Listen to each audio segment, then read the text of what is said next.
Recording.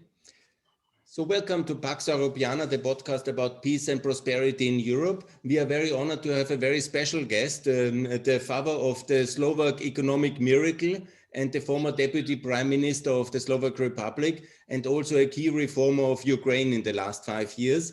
I'm very honored to welcome Mr. Miklos. Please present yourself to the international audience. Thank you. Thank you for inviting me.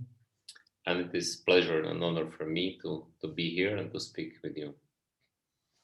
You have, of course, a lot of achievements. I would like to start chronologically, if you allow, with your time as the Minister of Privatization still when it was the Czechoslovak Republic. You were one of the designers of the privatization program at that time. And can you describe a bit the challenge and what was the operation in 1991 when you were in that position? Yeah, I have started to work on reforms from mid-1990 after first free elections in Czechoslovakia, it was at that time. Until that time, I was a young teacher at the Bratislava School of Economics, and then I was invited to become advisor to Deputy Prime Minister in the first freely elected Slovakian government after Velvet Revolution in June 1990. And then from April 91, I became Minister of Privatization, Slovakian Minister of Privatization, because at that time, during Czechoslovakia, we had three governments, federal government, and then Czech government and Slovak government.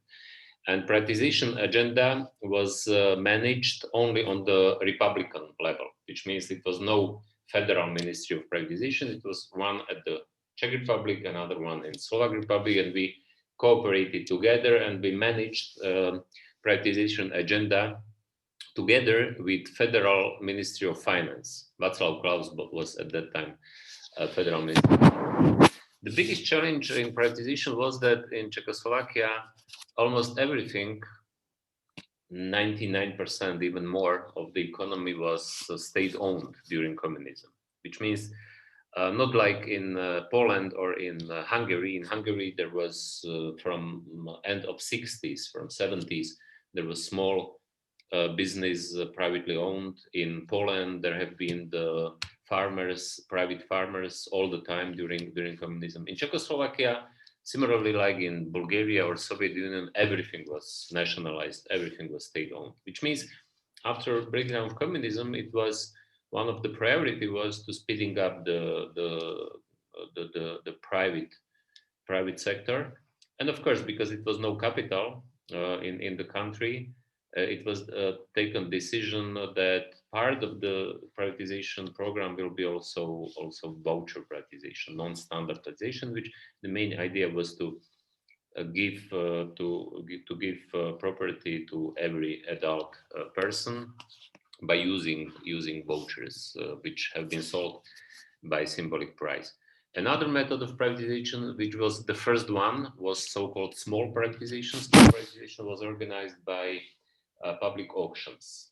It was just shops and really small assets sold then by this method.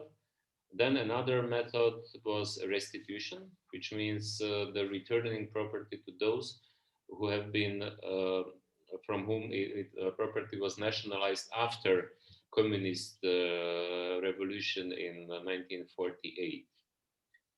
And then it was large privatization, which was standard tenders or direct sales to the big companies. Which means at that time the biggest challenge was this one. Slovakia, like Czechoslovakia at the time, like Poland, they did so-called radical big bang transition approach, which in Poland started in January 1st, 1990, and in Czechoslovakia 1 year later, from January 91. And it was based on macroeconomic stabilization, opening economy, devaluation of the currency, and internal convertibility of the currency, and price liberalization, which was successful. And this was possible to do very quickly in one moment with some preliminary preparation in a few months. But privatization was much more complicated because it is simply impossible to do during a few weeks or months. It is a long-term process, which is also political, of course, is also very complicated because the risk of the corruption and this narrow interests, and in the situation if you have very weak institutions of the market economy, and if you have also very weak law enforcement institutions, very weak, the privatization is connected, of course, with very high risk. Mr. Miklos, one small question. Can you not touch the hands with the microphone? It's very important because otherwise there's some, it's very good. Thanks a lot. Mr. Miklos, now then there was the division of Czechoslovakian Republic, and it was like this, that the Czech Republic continued with the privatization reform, but in Slovak Republic the so-called dark years started. Mr. Major has basically then a kind of a period of lost reforms until 98. How can you describe this difference in development between the Czech Republic and the Slovak Republic in the years 92 to 98? Yeah, from January 93, the Czech Federation was divided, and Slovakia started as independent country with Mečiar government, as you told. Not only in privatization, Slovak economy was weaker than Czech economy historically. It was weaker, which means one of the consequences of the division was devaluation of the Slovakian currency in comparison with the Czech currency. And in privatization, then Mečiar simply he didn't cancel what was done before, but he didn't do further necessary reforms, and his economic policy was very dirty and isolationist, which means Slovakia in privatization. Speaking about privatization, Mečiar canceled second wave of voucher privatization, and then he simply started to giving very big lucrative companies to his crony allies. Mostly the red directors from the past of these state-owned companies. Country was totally isolated from the foreign direct investment. There was no foreign investor in this privatization. And as I told, the companies have been sold by symbolic prices to his crony allies, and many of them even didn't develop the companies afterwards. After privatization, they simply stolen the assets from the companies, and also other parts of economic policy was not very responsible. I mean, it was very country was isolated not only from point of view of investment, but also from the point of view of international policy. Slovakia was excluded from the integration process to the European Union, to NATO, to OECD. Our neighboring countries, Visegrad 4, which are Poland, Czech Republic, and Hungary, became members of OECD in 96, 97, I think. Slovakia was excluded, which means, and one of the important part of this very non-transparent privatization and whole economic policy was rising of corruption, of course. Which means, as a result of this policy, Slovakia became isolated, not only economically but also politically. And Madeleine Albright, at the time the Foreign Secretary of US, named Slovakia black hole of Europe. Which means situation was really difficult from both political and economic situation. It was a real threat that Slovakia will be excluded from the first wave of EU enlargement, especially.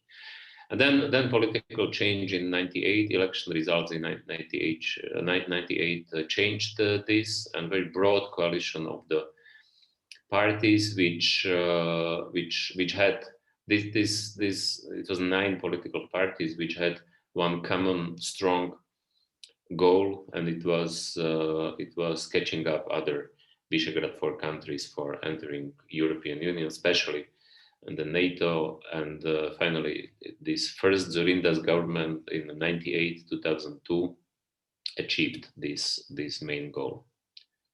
Mr. Miklos, that was historic achievements, because Slovakia was excluded from the first NATO enlargement of '99 with Poland and Hungary and Czech Republic. But then you came in power with Prime Minister Dzurinda. You are the father of the Slovak economic miracle and this transformation. What were the main strategic reforms which you undertook in the period from '98 onwards? We have been in government for 8 years, from 98 to 2006, which means there have been two Dzurinda's government. And in the first Dzurinda's government, I was Deputy Prime Minister for Economic Affairs. In the second Dzurinda's government, 2002-2006, I was Deputy Prime Minister and Minister of Finance.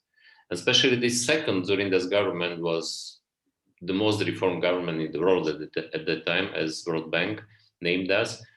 And especially this second Dzurinda's government did the majority of these reforms, which became well known also internationally.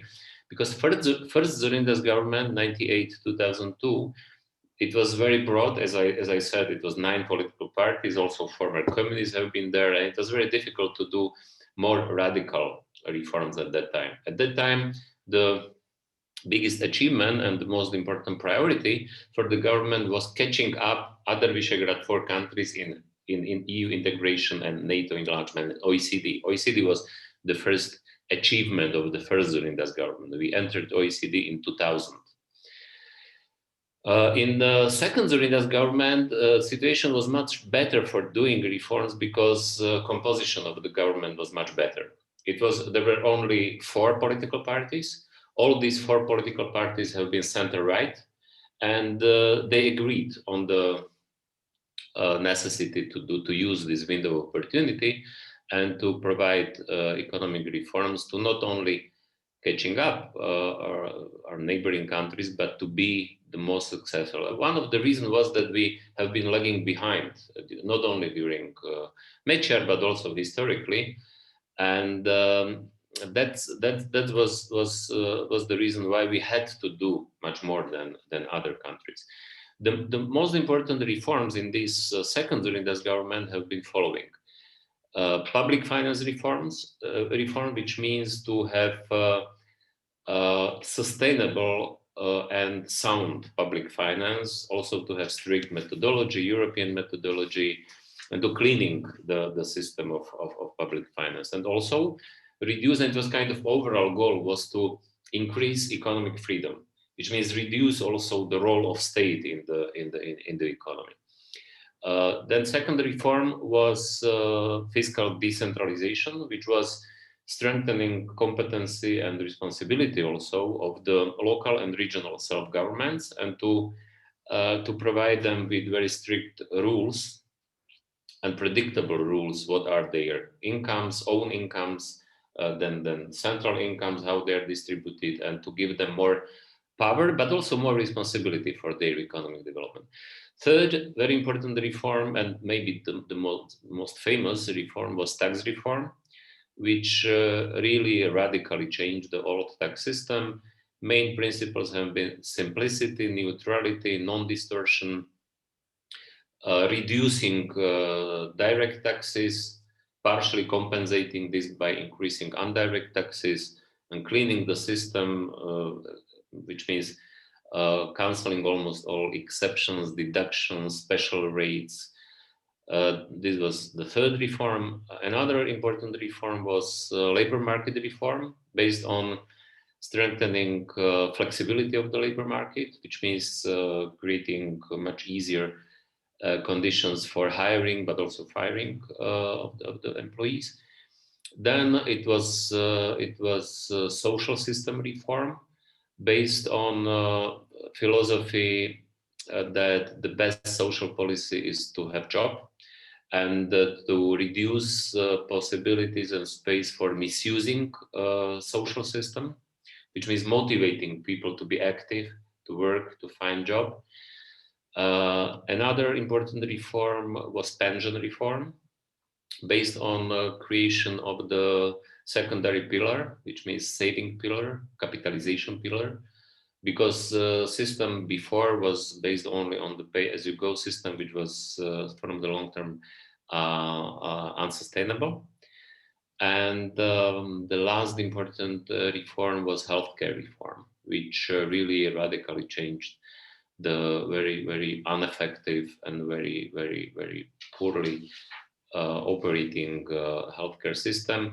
Healthcare reform was based on one side on a diminished kind of over demand, artificial demand, because if system is free of charge, then of course it is no incentive to not misuse the system. We did it also not by more tools, but one of the tool was symbolic fee for staying in hospital, for use ambulance, for prescription.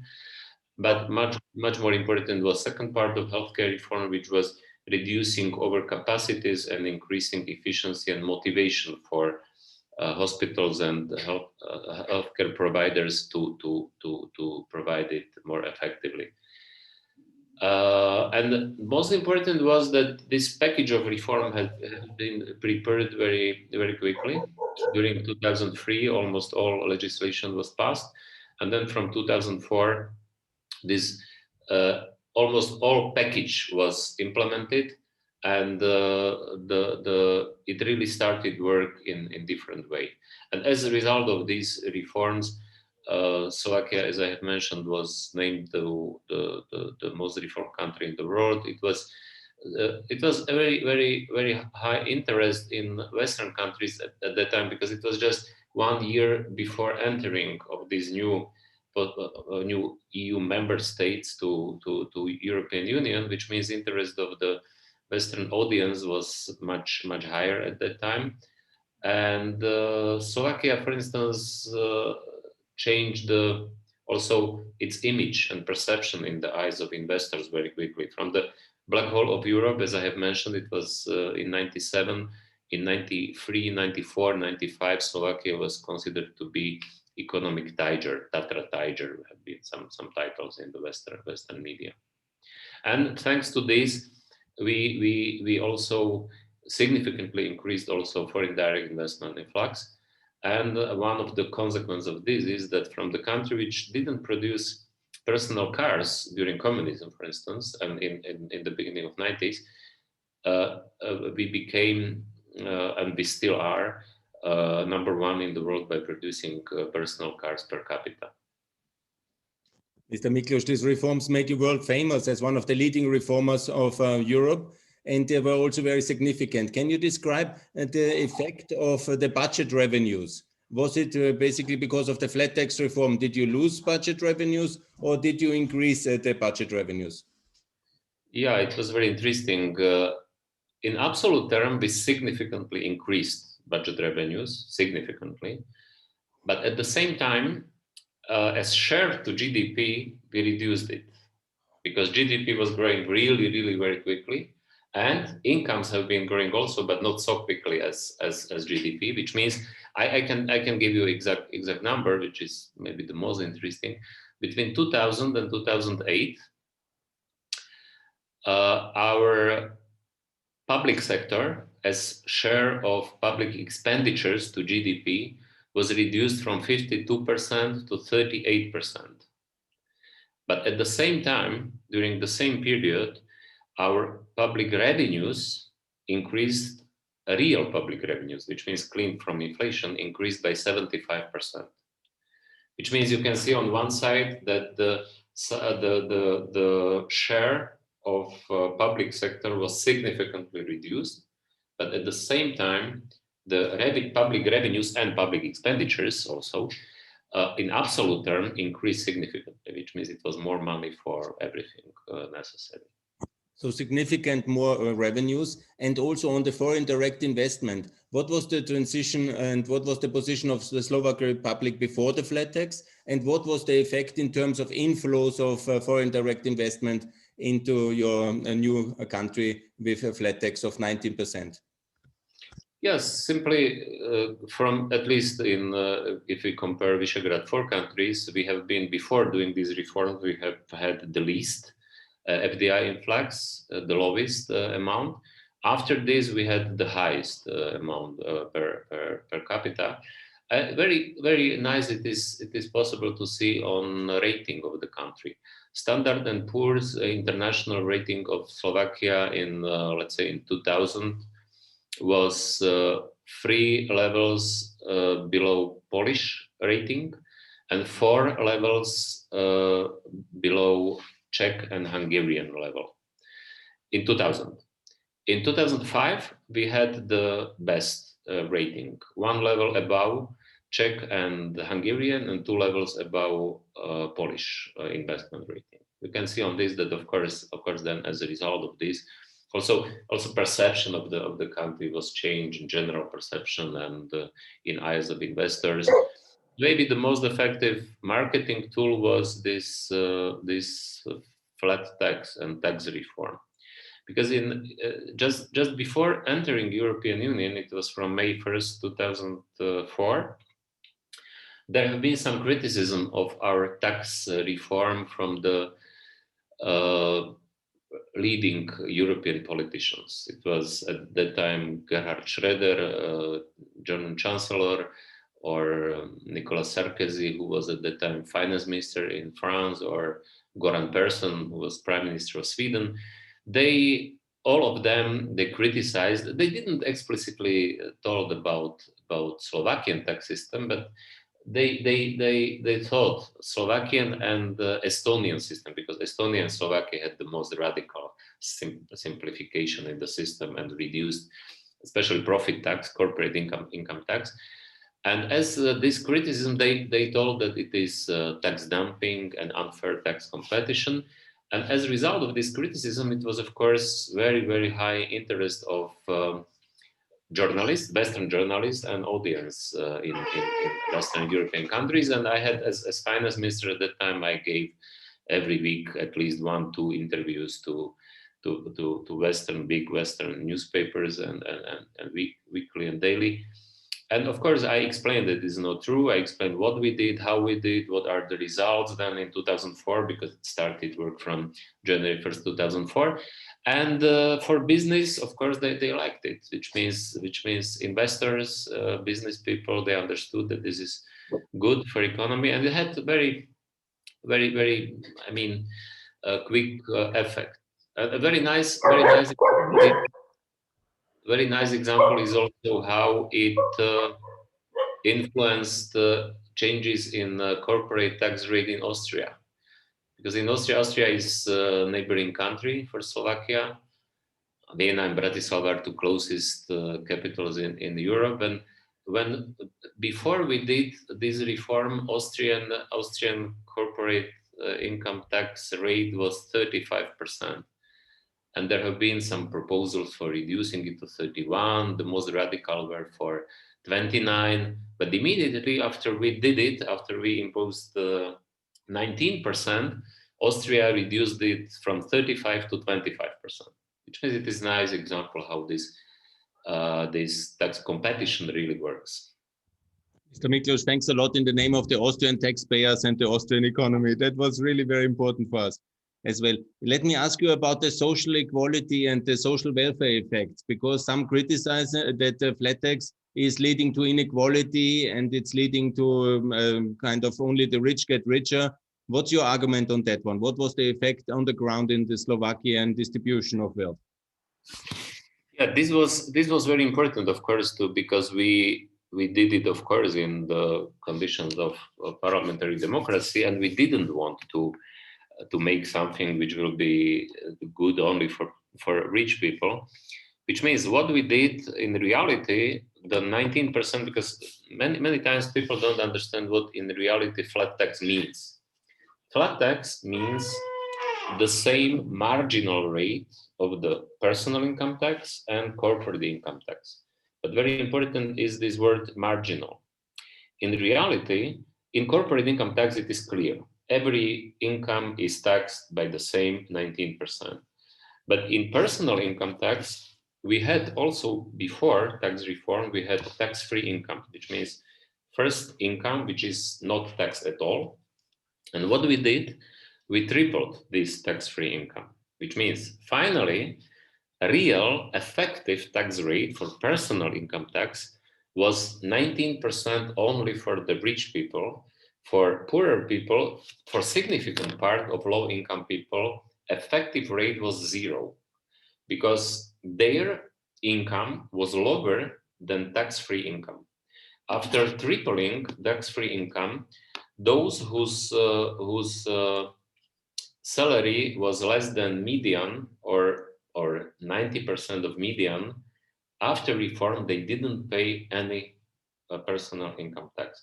Before reform, they paid 10%, because before reform, we had 5 brackets for personal income tax. We had 10%, then 15%, 20%, and the highest was 38%, which means from 10% to 38%.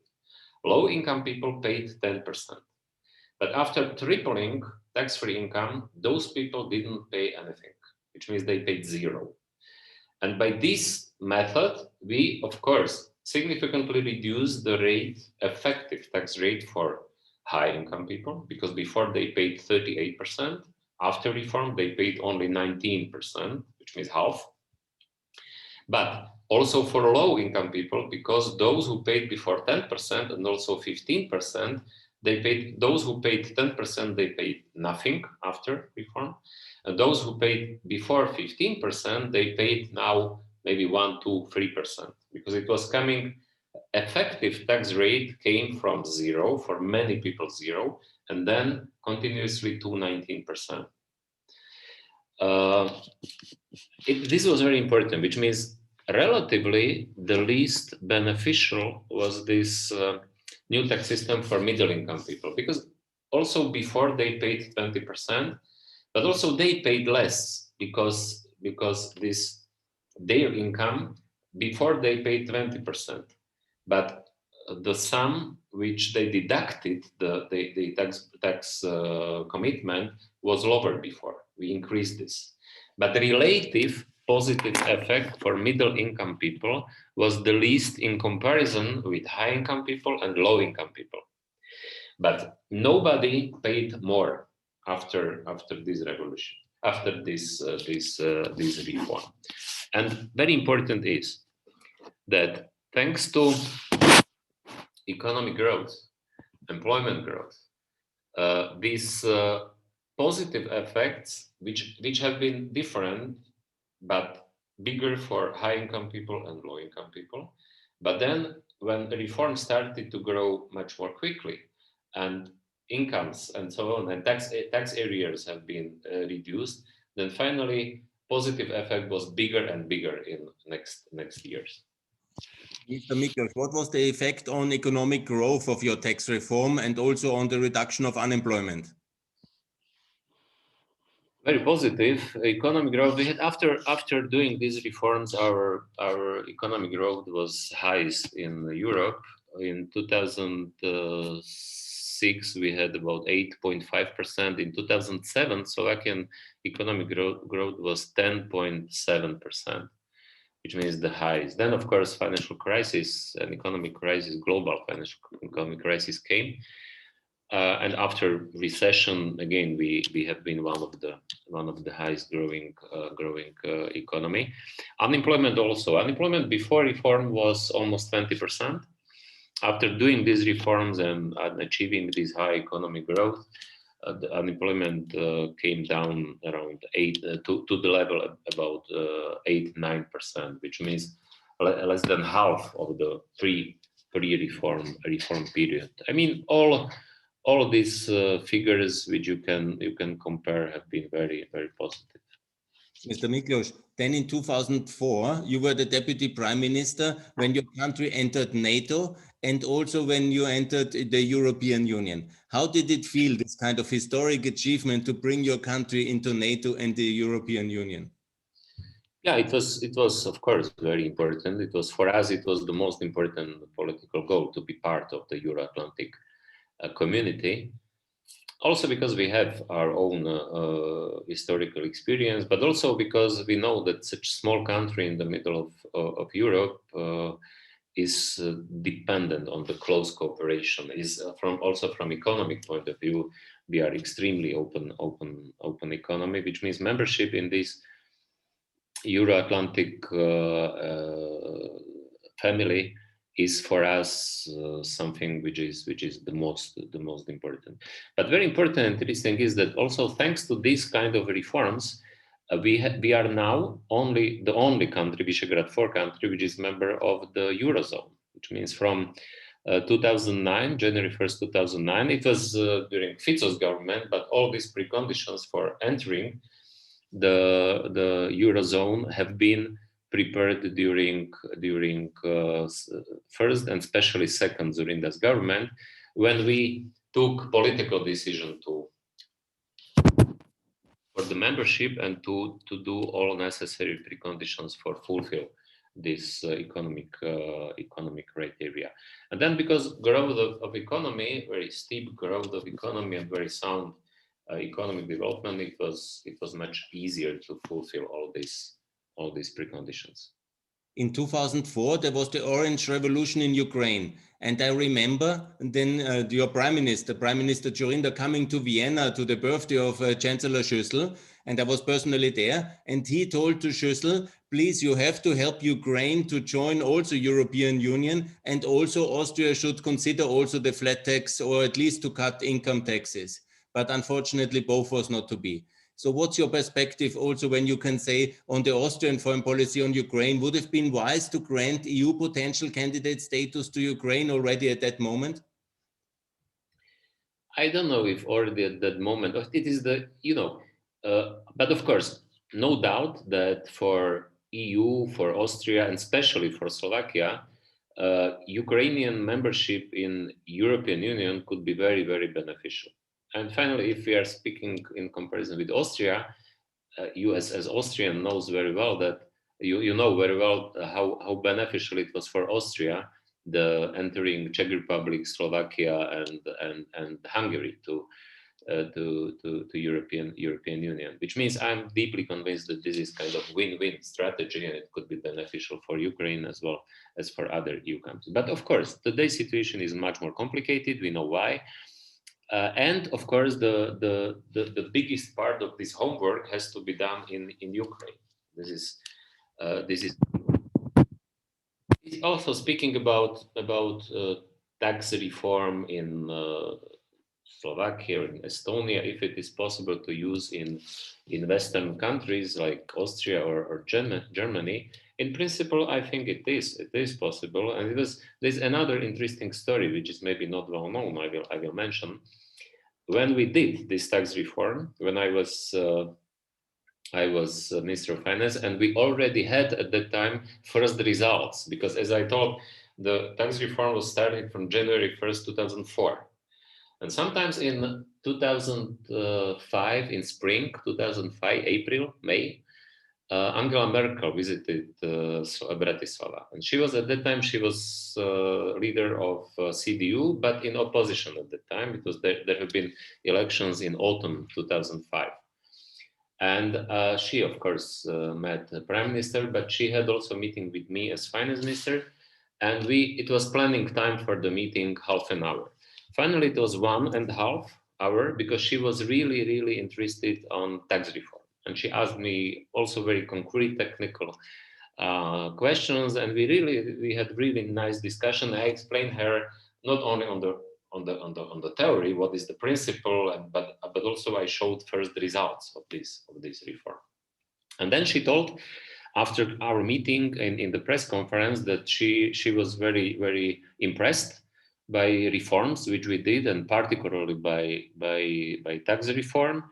And she didn't agree that this is wrong. She thinks that it could be even a kind of inspiration for Germany. And then Professor Kirchhoff became the shadow finance minister of the CDU, and Professor Kirchhoff was very, very strong supporter of the flat tax, and CDU even put the flat tax reform for its election program. But what happened then? SPD misused this and started to fear people that it will be unjust, it will be only good for rich people and will be against the interest of poor people. And CDU came down in the popularity. And as a result of this, Kirchhoff was fired, and also idea of flat tax was removed from the program. Which means you can see on this that it had some kind of influence. But another important lesson from this is that it is much more clever to not explicitly promise this kind of reform, which can be misused by your opponents. What we did, for instance, when we in our pre-election campaign in 2002, we didn't say that we want to implement flat tax, but what we told and what we presented, I mean, our party, which was Zurinda's party, I was in the same party, the strongest party in the government. We told that we want radically change the tax system to be more simple, to be more effective, to be more neutral, to be more proactivity, supporting activity, investment, and economic growth. And then we did analysis, and through the analysis, it was clear that the flat tax is the best method how to achieve this new tax system with these characteristics. Which means in politics, of course, it is very, every reform is sensitive because people are afraid from changes, and by populist and opposition can easily to misuse against those who want to change the system and to do reforms. If just Germany and Austrian leaders would have listened to you and Prime Minister Dzurinda on the issues of Ukraine and tax reform, I'm sure a much stronger and more peaceful and more successful Europe would have been possible.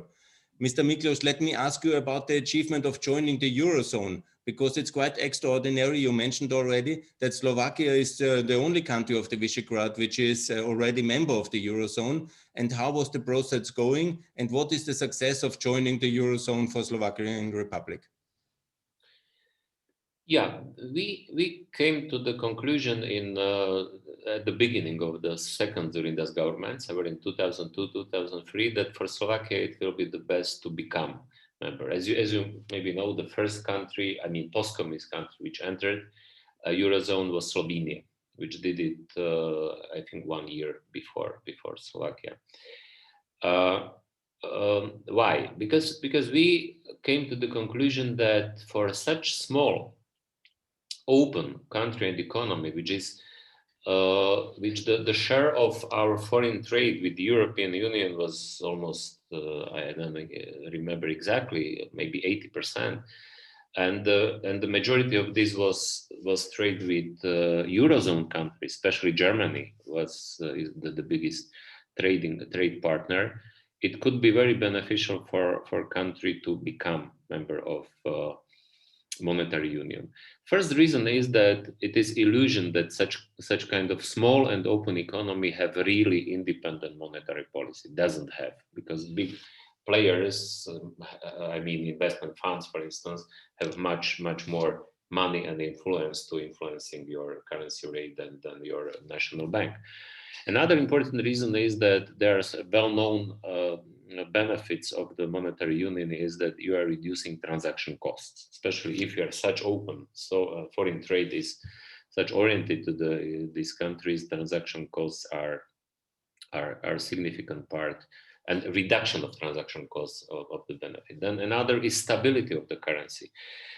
Slovakian crown was very volatile because it's a very small country, and our currency have been developing together with other Visegrad 4 currencies, Polish zloty, Czech crown, and Hungarian forint. And because we are the smallest country among these Visegrad 4 countries, of course, if happened something in Poland, it was immediately influenced also Slovakian currency rate development, which is much bigger stability of the currency, which again, for the country, for the exporters and importers, transaction cost reduction and predictability and stability of the currency is the key asset and key benefit.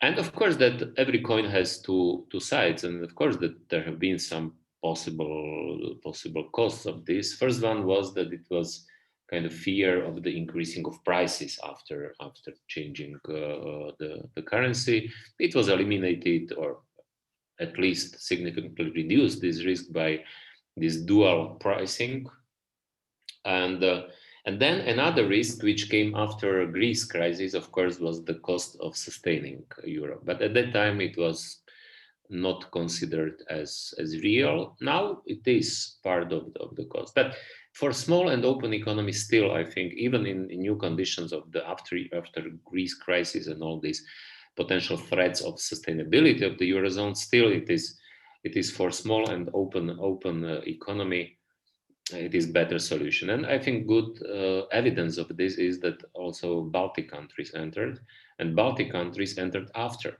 this global financial and economic crisis.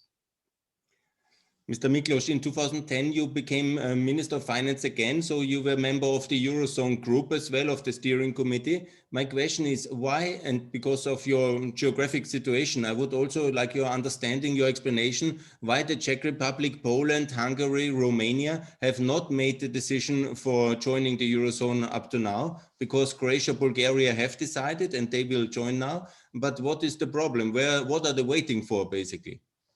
Yeah, it is relatively simple. Answer is relatively simple. At that time when we applied, the main reason why they didn't apply was that they haven't been fulfilling the criteria, because you have to have stable currency, you have to have this ERM2 waiting room criteria. For us, it was easier to fulfill because the result of reforms, which we spoke before, because we had very high economic growth. And if you have high economic growth, it is much easier to reduce your fiscal deficit and also to have more stable conditions. At that time, I know it because when I discussed informally in ECOFIN, for instance, meetings in Brussels with my counterparts from these countries, in informal discussions, they told me that yes, if we are fulfilling the criteria, we could apply also for. But of course, if you are not fulfilling criteria, politically, it is easier to say that you are not applying for euro because you don't think it is good for your country. Politically, it is easier to say like that as to say we are not fulfilling, we are not applying because we are not fulfilling. You know, it is then your responsibility. But then after, and then in Czech Republic particularly, it was played the role of Václav Klaus, who was from the beginning against this, and he was prime minister, then he was a president. In Czech Republic, president is appointing the member of board of National Bank. National Bank is playing, of course, important role in this. It is monetary policy. Poland is a much bigger country than other countries, which means bigger country has no such demand because the bigger country is not such open. This is logical, and bigger country has not such demand in this kind. And Hungary had its own problems, and macroeconomically Hungary was not fulfilling the criteria. But this was before 2008, 2009. After global financial crisis, it was a new additional argument against entering eurozone, which is costs of potential bailout of the and paying for the Greek loans and so on, so on. Which means these are I mean the most important reasons why not. And Mr. Miklos, do you recommend now the countries to join? Would you recommend it to your Czech counterparts, to Poland, to Romania, to Hungary, currently to join the Eurozone? Now, I think the best way is to be prepared. I mean, to be prepared by fulfilling criteria. But now I think they are fulfilling, I mean, at least Czech Republic and Poland, but maybe I think also Hungary. But now I understand this careful approach, which is to look how it will develop, because it is clear that that future of eurozone, sustainability of euro is not 100% sure. And the main problem is this divergence between in competitiveness between north and south. Now, of course, we are in crisis, and now there are new influx of new money, new funds, new recovery fund, and so on, and quantitative easing, and so on. But I'm afraid that without speeding up reforms in the southern part of Eurozone, which will increase competitiveness of this part of Eurozone, the Euro project and Eurozone can have problems for future. So that Which means now it is understandable that these countries will wait a little bit and to see how it will be developed. in 2015, you decided, after the historic events of westward orientation and Euromaidan, you decided then to build up a support group for Ukraine's European reform. And you were very active then in 2015 to stabilize the Ukrainian financial system, and macroeconomic stability was reestablished after a deep currency crisis, together with the war escalation in February 2015.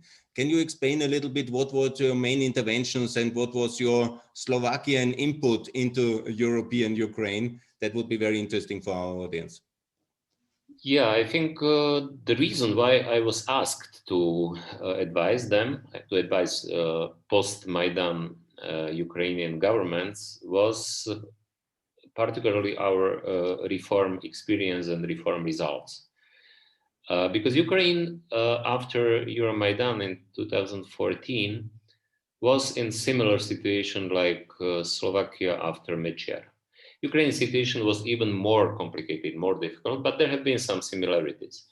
Slovakia was also excluded from integration. It was huge corruption, macroeconomic disbalances, and so on and so on, which means need of reforms was clear, and new governments decided to also, and also our experience with integration, with the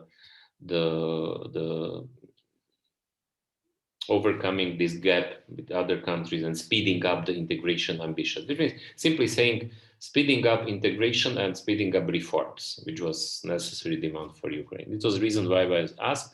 And from February 2015, I started to work as Chief Economic Advisor to Finance Minister Natalia Jaresko and Economic Advisor to Economy Minister Aivaras Abramovicius.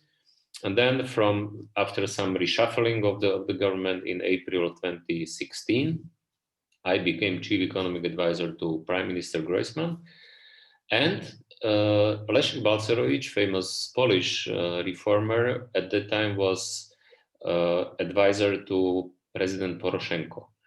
And Poroshenko and Groisman, President and Prime Minister, asked both of us, Balcerowicz and me, to create group of advisors and to lead group of foreign and Ukrainian also advisors. The name was Strategic Advisory Group for Support Ukrainian Reforms, SACSUR.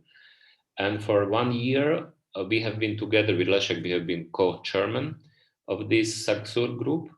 And then Leszek left this position, and I continued as chairman of SACSUR from 2017 till 2020.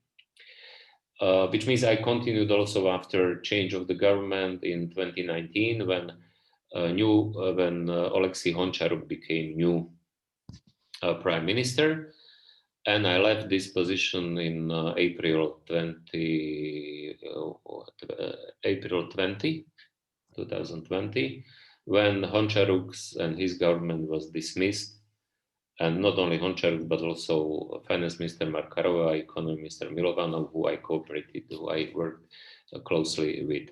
During that time, which means I have spent 5 years in this position of advising Ukrainian governments. There were in reality 3 Ukrainian governments, Yatsenyuk's, Groisman's, and Honcharuks.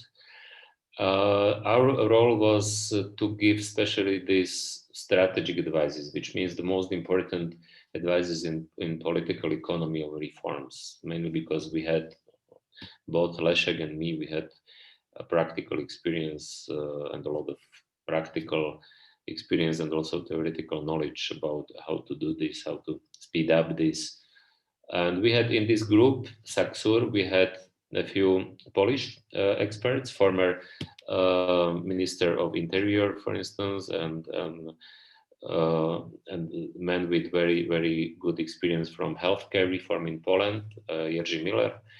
Then some Slovak experts, for judiciary reform, law enforcement, energy sector, and business environment, and few very good young Ukrainian experts for public finance, for state-owned enterprise reform and privatization. We have in the overall number of members of this successful group was about 10. It was very interesting, and we have been in very, especially during Groisman government, which was very on Ukrainian conditions, very long government. It took more than 3 years, which is unusual in Ukraine. And I had very good personal relations with Vladimir Groisman, with Prime Minister, which means I had possibility to really influence this process of reform. But in Ukraine, this reforms process is very complicated, because especially because legacy of this old, I mean, oligarchic, corrupted, dysfunctional system, this legacy is very difficult, and overcome it, it's very difficult challenge. But despite of this, it could be much better, it could be achieved much more. But despite of this, I think from that time during 2014 until now, even until now, it is real progress, and Ukraine during that time is really moving towards the normal functioning market economy, and hopefully for perspective membership also in EU and NATO. Mr. Miklos, before you came in February 2015, there was the big defeat in Debaltseve, at the battlefield in eastern Ukraine. There was the Minsk II agreement, and there was also a currency crisis, a major currency crisis in Ukraine. The Ukrainian hryvnia losing about 70% overall the value in just February 2015. And then you came and you stabilized the macro financial situation. This was a major achievement. Can you describe how difficult the conditions were in February 2015 and what emergency measures were needed to take in order to stabilize the Ukrainian public finances in this war condition of 2015? Yeah, not me, Ukrainian government achieved this, and it was also done in close cooperation with IMF and Western partners. But it was really achievement. It was really, like, I will just mention one figure, which will be clear from this. In 2014, the fiscal deficit of the government, or the public finance, was 10.5%. And in 1 year, in 2015, it was less than 3%. So coming in 1 year from more than 10% to less than 3% is really something. And it is also impossible to achieve without really difficult, also socially difficult measures. And yes, one of the biggest achievements, as you correctly said, is macroeconomic stabilization, which means it was the currency rate devaluation was before this crisis, it was 8 hryvnias per dollar.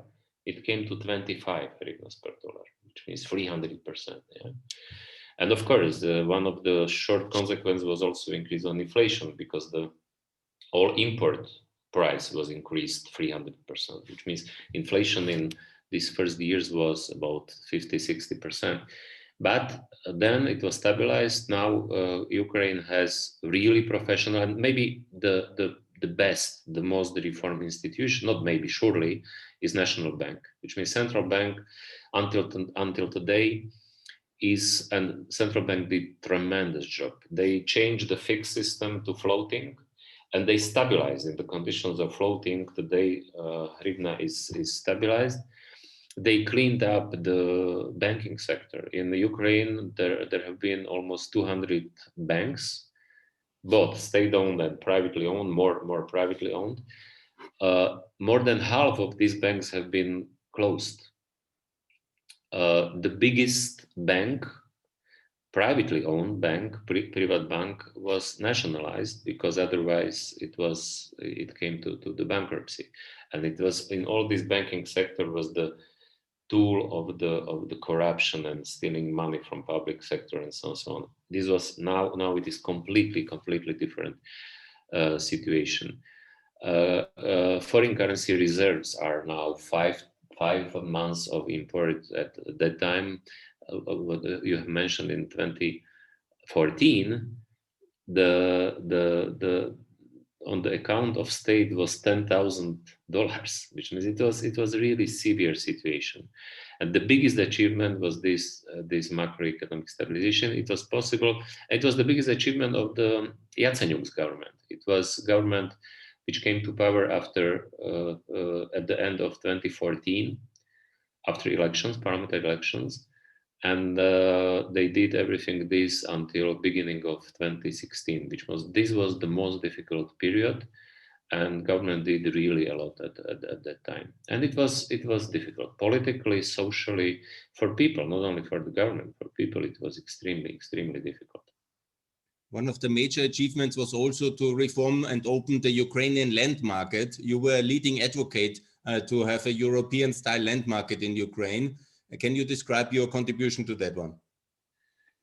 Land market liberalization was maybe the most sensitive, together with deregulation of the gas tariffs for households. These two issues have been and still are the most sensitive, politically and socially the most sensitive. Gas tariffs deregulation was achieved already. There are some problems still, but it was achieved.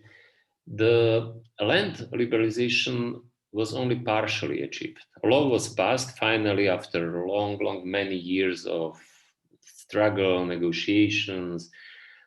From July 1st, from next year it will be. A law was passed, but still it is necessary to pass some another laws which are connected with this to allow in reality, in practice, to open this market.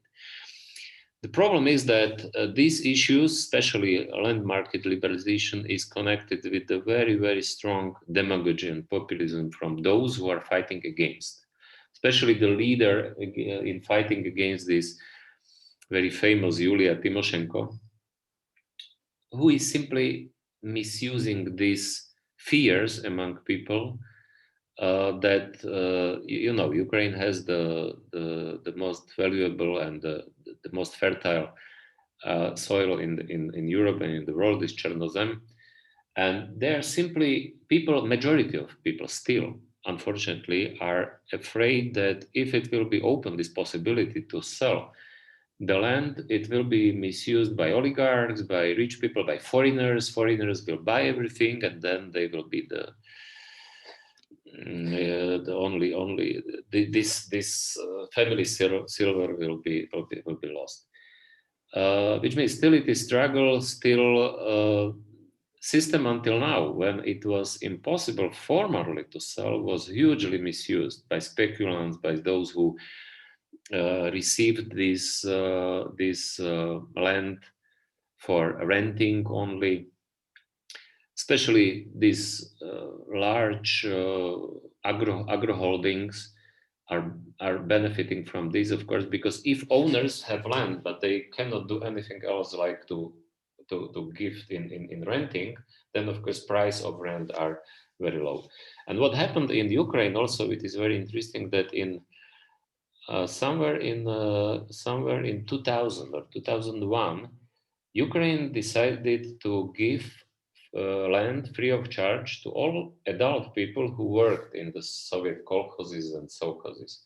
And 7 million people received 28 million hectares of land, which means every person became owner of 4 hectares. That immediately after giving people this land, a Ukrainian parliament in 2001 or 2002 passed the legislation which prohibited owners to sell this land. And that's the reason, of course, it is violation of the ownership right, because if you are owner, nobody can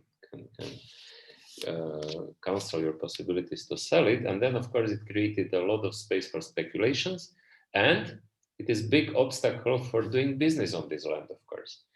It is big obstacle, for instance, for those owners to use this land as collateral for the banks, because banks don't accept this land as collateral if they don't have right to sell in case of debtor is not returning money. Yeah?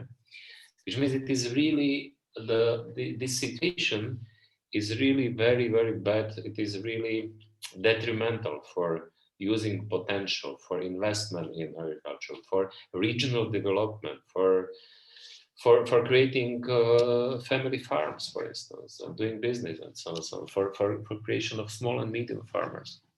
Which means now it was open, but it was open only partially. It was postponed, and it was open only for Ukrainian physical persons, which means no foreigners will be able to and what they passed in law that if could be allowed it can be allowed to sell to foreigners only if national referendum will approve it. But public opinion polls are clear that it will never happen. At least it will not happen now in upcoming years. Which means it is good example how difficult it is to do these reforms. And of course, it is sensitive issue in every country, but in all other post-communist countries it was done. It was done without some negative consequences. On the contrary, it was developed the market. Only country where it was not done is Ukraine and Belarus, I think. I don't know how is it in Russia. That was still major progress to have the start of a land market. Let me ask you about tax reform in Ukraine, because you were also very active, obviously, tax reform. You are the father of the Slovakian flat tax. In Ukraine, they have a similar system, but still it's not completely Europeanized. And there was a lot of debate to introduce an Estonian system. Can you elaborate about the tax system in Ukraine? No, they didn't do similar. They did some partial improvements from 2015. From 2015. The old system was really bad. It was so complicated, so full of exemptions, deductions, special rates, special regimes. Even payroll tax had hundreds of rates. It was the kind of average rate was 41%.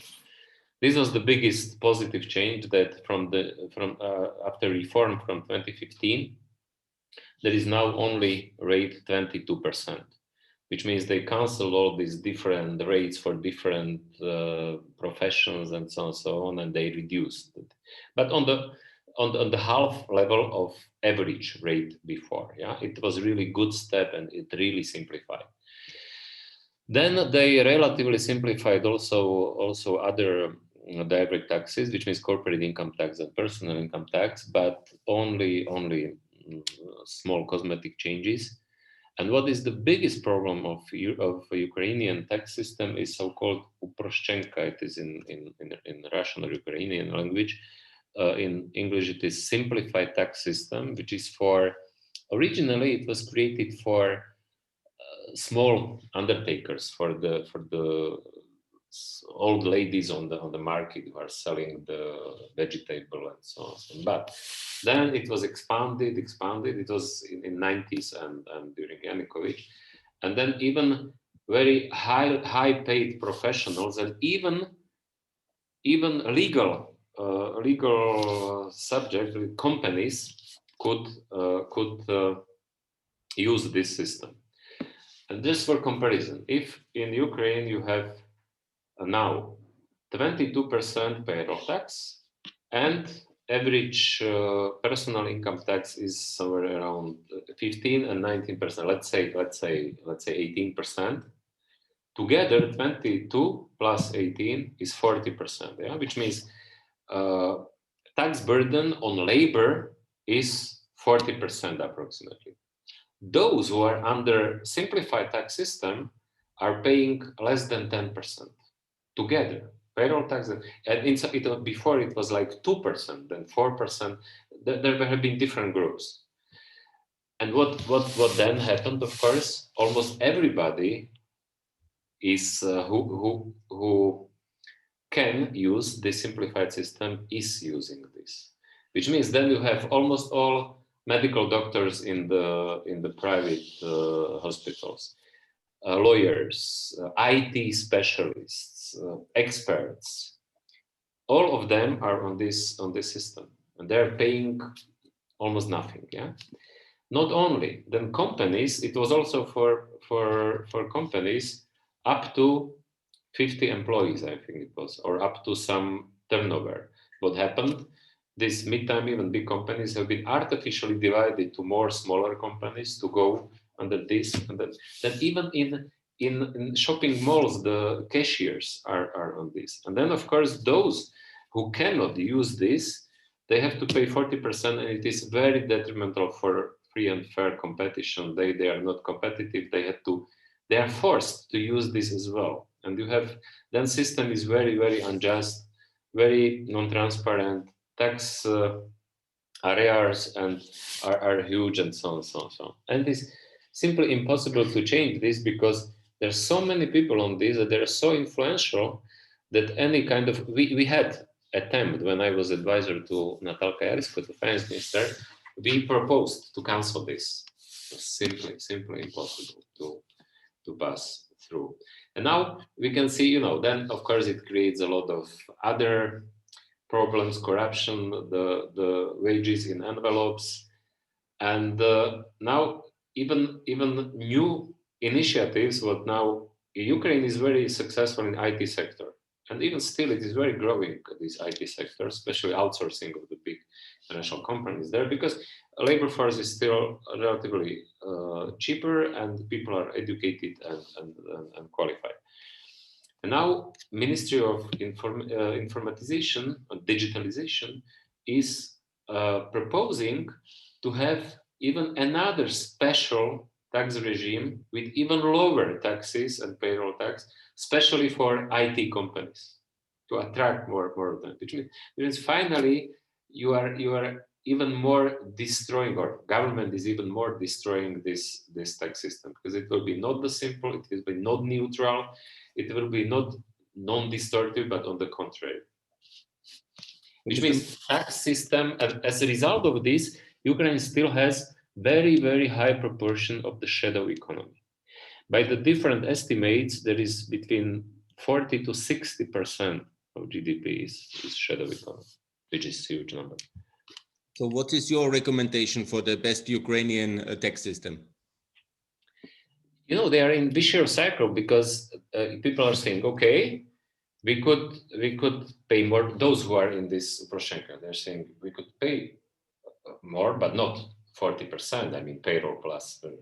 But we need also receive then better services, because services which are financed by this tax money are very poor.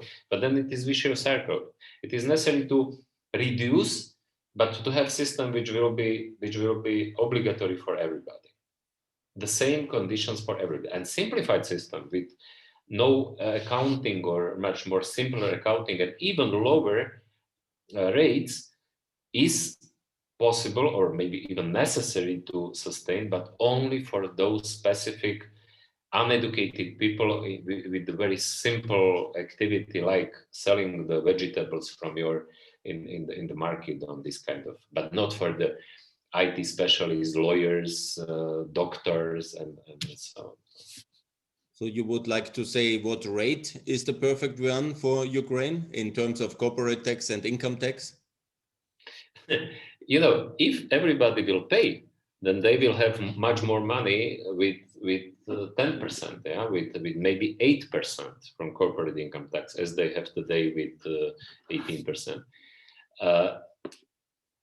But problem is how to this vicious circle to cut, and to have system with everybody will pay. But of course, for this, you have to cancel this simplified system.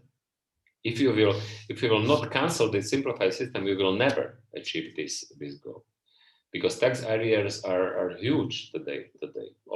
Also thanks to this complicated and very distortive system.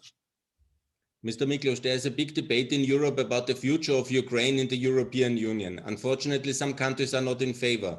And so the European Commission has proposed some sector integration, economic sector integration of Ukraine in the internal market. How realistic do you see that? And what is your future perspective on Ukraine in the European Union, and how economic integration can be an alternative at the moment? It will be difficult, of course, and let me start not by saying about the economy, but by saying about borders. Even in theoretically, country cannot become member of European Union if country is not controlling its external border, because this border will become, after entering EU, not only border of Ukraine, but also border of European Union. And this is extremely difficult. And this is why Putin is doing what he is doing, not only in Ukraine, but also in Moldova, also in Georgia, because he knows this, of course. Even if you want to be part of economic area like Norway, or you have to control this border. Which means this is first problem, which to solve will be not easy and will take time. But despite of this, for Ukraine will be crucially important to fulfill all other preconditions and to become much more competitive and developed. And the best way for this is to fulfill all these necessary conditions to enter European Union, even without having to real chance to enter, because Ukraine still don't control this border. And to solving this border issue is very important, because politically is, or theoretically, decision could be okay. Let's accept that the new border is not as original border, but without this occupied territory. But politically, it is impossible to give up this, yeah? Which means this is very difficult. But despite of this, important is to fulfill all these acquis communautaire and association agreement conditions, because if Ukraine will fulfill it, it will be functioning market economy, and it can have very high economic growth. The most important precondition for having real chance in future to gain again the Donbas and Luhansk all territory and Crimea is the most important precondition is it can happen if Ukrainian will have much better quality of life and living of standard than Russians and those who are living in Crimea. Then it will be demand from their side to be again part of Ukraine, which means again it is connected. It will be not quick process, and it will depend on successful economy, not only economic transition, but all these necessary reforms. Sectoral approach. Yeah, sectoral approach can be part of this. Ukraine will have another big challenge, and this is green economy. Because, as you know, European Union agreed on very quick development of reducing emissions. But of course, if Ukraine will not do progress in this area, for EU, it will be unavoidable then to impose these environmental customs. Of course, which means, again, how you can achieve this? Again, by reforms. By reforms in energy sector, in other sectors, in higher economic growth, competitiveness, everything connected with this. Which means, yeah, I think sectoral approach is one of the possibility how to speeding up, especially in connection with this green economy and demand, which will be surely from the European Union. Mr. Miklos, some countries in Eastern Europe during their transition phase, they have stabilized the currency with a currency board or a currency peg. For example, the Baltic countries or Bulgaria. And my question is now, why did Ukraine not adopt the currency board towards the euro or peg the currency towards the euro, or even like Montenegro or Kosovo adopt the euro? Maybe that's a too radical step, but in favor to somehow stabilize the currency system even further and make sure that the future is Europe. I don't think that it is a good idea for Ukraine. Firstly, Ukraine doesn't have problem last 5 years with the currency stability. Many other countries did successful reforms without a currency board, all Visegrad 4 countries, for instance. And Ukraine is a very big country in comparison with those who used this currency board, either currency board or officially use euro without being the members of Eurozone, like Montenegro. Which means in Ukraine, I don't think that this is now the problem. Ukraine has stable currency and in conditions of floating, which is very good. Only important is that it is necessary to continue in reforms in other areas to sustain it. But yeah, I think that's it on this topic. Asking you about the EU membership. Do you think in 10 years it's possible that Ukraine is member of the European Union? I don't know. I really don't know. What is possible in 10 years to be prepared? I mean, to fulfill all conditions and not have, which is very important, because then also this argument of EU that we would like to accept you, but you didn't fulfill your homework, which means in 10 years it's surely possible to go further with the reforms, with legislation, with law enforcement and everything, association agreement conditions, to be fully prepared. And then one of the side effects of this will be higher growth and higher living of standard and quality of life, and better chance to solve this obstacle which I have mentioned, which is to have territory under control. Let me ask you a bit about European economic policy now, because we are in Corona crisis. We have issued massive new debt levels in Germany, significant percentages of GDP, but all countries have done that. Also, we have issued new debt on the European level. And now we have this crisis. And the question is how to repay that, and also how to grow, how to have a growth agenda for the 2020s after Corona. What's your key recommendation? What should be done in Europe in the next years in order to kickstart growth after the Corona crisis? Yeah, now I accept that it was necessary to have these kind of packages of the support economy. It is clear. But of course, clear also is that after crisis, when it will be out after pandemic, it will be necessary again to make consolidation of the public finance, reduce deficit, and so on, so on. And of course, the best way how to achieve this is to have economic growth. And to have economic growth is possible only if country is doing reforms, which means my only recommendation is to speeding up reforms. And main problems, if we are speaking about Europe, and especially if we are speaking about Eurozone, is to speeding up reforms, especially in these countries which have problem with the competitiveness, to not, or at least to start to solve the problem of divergence in competitiveness between North and South. And you're calling for tax reform. Do you think that countries of Southern Europe needs to reduce the tax rate? This can be part of the agenda, but not the only one. Maybe even not the most important.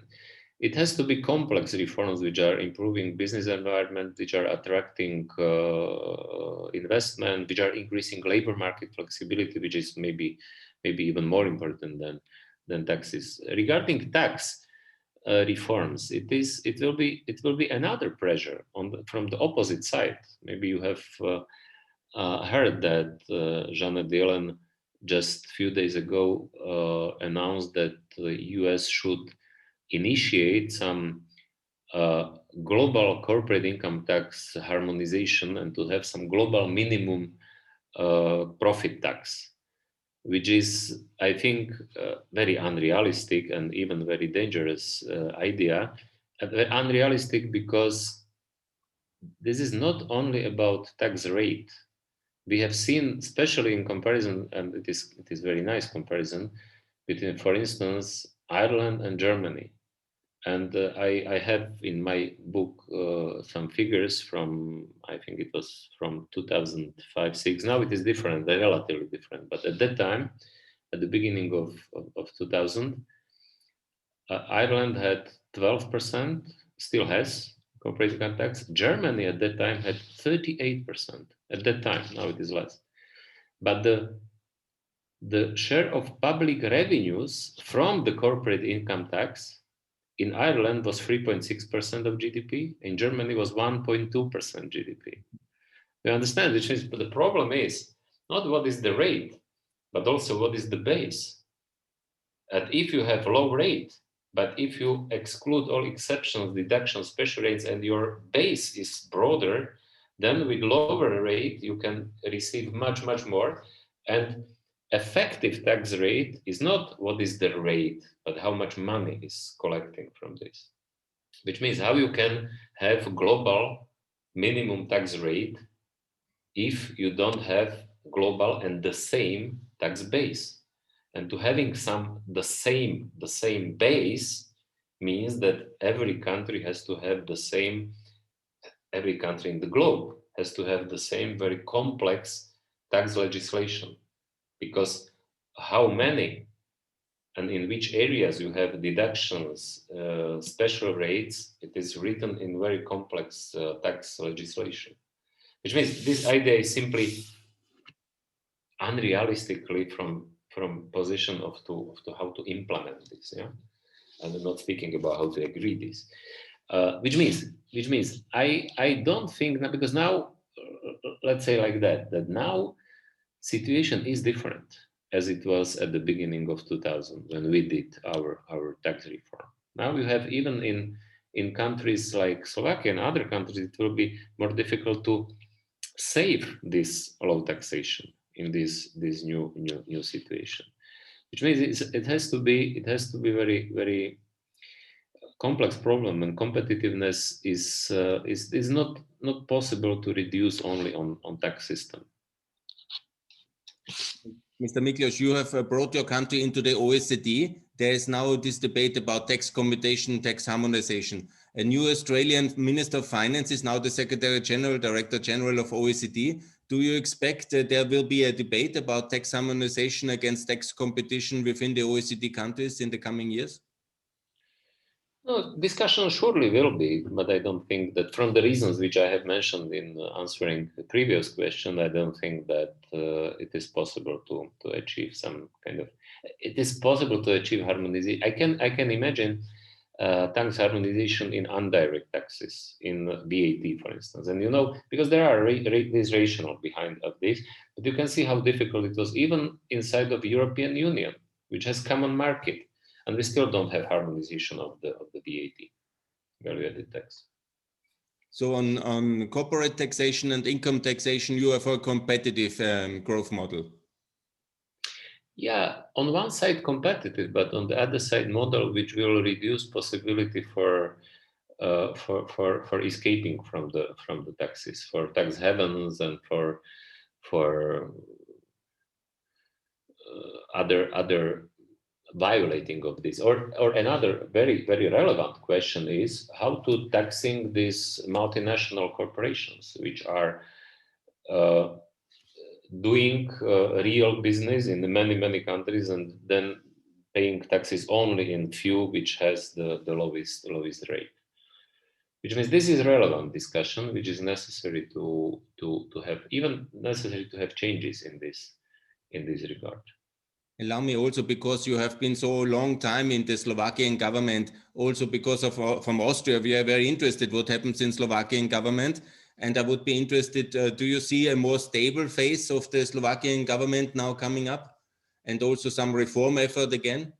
I'm afraid. I'm very afraid, because we have now new government, which is good, because we had for 12 years in Slovakia in power have been populist and corrupted populists, let's say like that. And the result is that Slovakia is again lagging behind. If we compare how, for instance, catching up and convergence progress from 2012, 2013, again, difference between Czech GDP per capita and Slovak GDP again is increasing. Until 2012, we approached the Czech level thanks to reforms which we did, but it was many years ago. And effect of these reforms gradually disappeared. There have been no new reforms, even deformations or cancelling of our reforms, and very corrupted policy and practices, and so on. Then we have now 1 year new government, which is anti-corruption, which came to power in criticism of this corrupted populist government of Fico. But unfortunately, our until recently Prime Minister, now Minister of Finance, Matovic is very difficult personality, and he is his way how he is managing government is I have to define as very micro mismanagement,